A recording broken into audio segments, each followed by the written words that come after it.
नमस्कार, आप देख रहे हैं नवोदय टाइम पंजाब केसरी और मैं हूं आपके साथ अजीत सिंह। जम्मू कश्मीर के श्रीनगर में एक बार फिर से आतंकियों और सुरक्षा बलों के बीच में मुठभेड़ की जो है वो सूचना मिली है। दरअसल आज सुबह के वक्त सर्च ऑपरेशन चलाया जा रहा था। इसी दौरान हरवन इलाके में कुछ आतंकी जो है वो छुपे हुए थे, जिसकी सूचना सुरक्षा बलों को मिली थी। इसी दौरान जो है सुरक्षा बलों के ऊपर आतंकियों ने फायरिंग कर दी। जवाबी कार्रवाई में सुरक्षा बलों ने भी उन पर फायरिंग की, जिसमें अभी तक की ये सूचना मिली है कि 3 आतंकी जो है उसमें ढेर हो चुके हैं। ये भी बात सामने आ रही है सूत्रों के हवाले से कि एक जो मुख्य मास्टरमाइंड था पहलगाम आतंकी हमले का, वो भी इसमें ढेर हो चुका है। हालांकि अभी तक तीनों आतंकियों की जो है वो शवों की पहचान नहीं हो पाई है, क्योंकि जो ऑफिशियल जो जानकारी मिली है उसमें यही बात सामने आई है कि सुबह से ही सर्च ऑपरेशन चलाया जा रहा था और इसी ऑपरेशन के दौरान, क्योंकि ऑपरेशन महादेव जो है वो चलाया जा रहा था और ऑपरेशन महादेव के तहत ही ये 3 आतंकी जो हैं वो ढेर हुए हैं।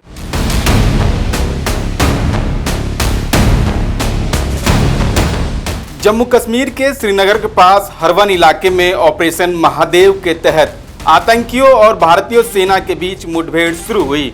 सूत्रों के मुताबिक इन 3 आतंकियों में पहलगाम हमले का मास्टरमाइंड मूसा भी शामिल है। यह मुठभेड़ जबरन रिज और महादेव रिज के बीच के क्षेत्र में चल रही है।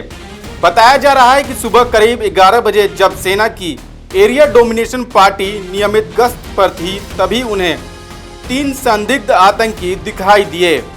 इसके बाद तुरंत मुठभेड़ शुरू हो गई। फिलहाल यह स्पष्ट नहीं है कि कितने आतंकी मारे गए हैं, लेकिन शुरुआती संकेतों से लगता है कि सभी आतंकी मारे जा चुके हैं और इलाके में कोई आतंकी जिंदा नहीं बचा है। सेना ने पूरे क्षेत्र को घेर कर तलाशी अभियान शुरू कर दिया है। इलाके में आने जाने वाले गाड़ियों को भी सर्च किया जा रहा है। बिना सुरक्षा के जांच के किसी को भी आवागमन करने की अनुमति नहीं है। अभी ऑपरेशन इज स्टिल कंटिन्यू, ठीक है ना। It was an operation which is quite prolonged for a long time, ठीक है ना। That is still continuing, but in which Jammu Kashmir police, paramilitary and army they have an exchange of fire in the higher reaches.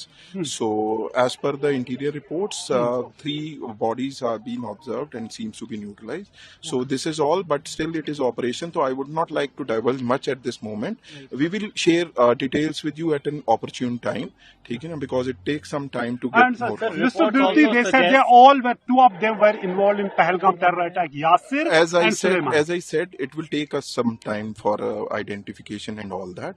Still parties are inside and all that. It is, I would like to say... A bit of background, not the information. How long you were actually preparing for this, chasing them? I'll let you know we will let you know at the opportune time. आपको याद होगा कि 22 अप्रैल को पहलगाम हमला हुआ था। इस मुठभेड़ में सेना ने लश्कर-ए-तैयबा के 3 आतंकी मार गिराए हैं। सूत्रों से मिली जानकारी के मुताबिक सीआरपीएफ और पुलिस ने मिलकर आज सुबह के वक्त ऑपरेशन महादेव की शुरुआत की थी। इसी के तहत श्रीनगर में इन आतंकियों को घेर लिया गया। सुरक्षा बलों ने घेरा तो आतंकी फायरिंग करने लगे। जवाबी एक्शन में 3 आतंकी मारे जाने की सूचना है। नवोदय टाइम पंजाब केसरी के लिए अजीत सिंह की रिपोर्ट।